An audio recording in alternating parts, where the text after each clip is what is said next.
Happy Sunday, Sign Feelers. It's Sunday, the 22nd of January, and I've just finished watching episode 3, The Robbery. In keeping with the mood of the episode, I've left the door open to my backyard, combining two of the references from the episode.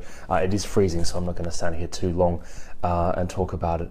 I think the real winner of today's episode was Chunky Jumpers. I think George had a cracking cricket jumper going on today. There was a fantastic sort of overcoat jumper, and right at the end, at the party, we saw what might be the first real Cosby sweater of the series. So already I give it 3 jumpers out of 3.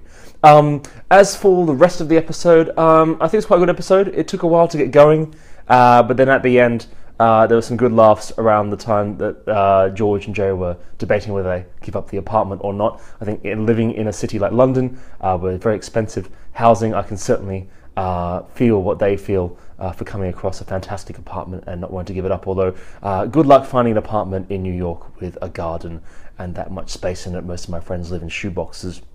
What did I like about the episode? Well, I think the episode's positives were also its flaws. Certainly when you see earlier on, a lot of the humour is revolving around character development, and the characters are still being developed. And certainly in this episode, you saw a lot of dialogue.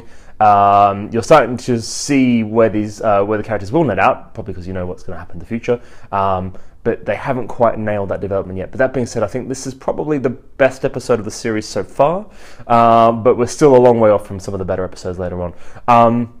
I give this a solid 3.5 muffin tops out of 5, which is what I gave yesterday's episode as well, but maybe slightly more muffin, a little bit crunchy around the edges than yesterday's muffin top. So yes, tomorrow, new day, back at 8 a.m. tomorrow morning. We are watching The Male Unbonding, which was pointed out to me as actually not being the 4th episode in terms of production, but rather in terms of the showing order. So like I said, I'm watching on Amazon. So do check the page to see when I'm watching what episode, Peter. Yeah, I'll catch you tomorrow morning at 8 a.m. GMT. Cheers, bye.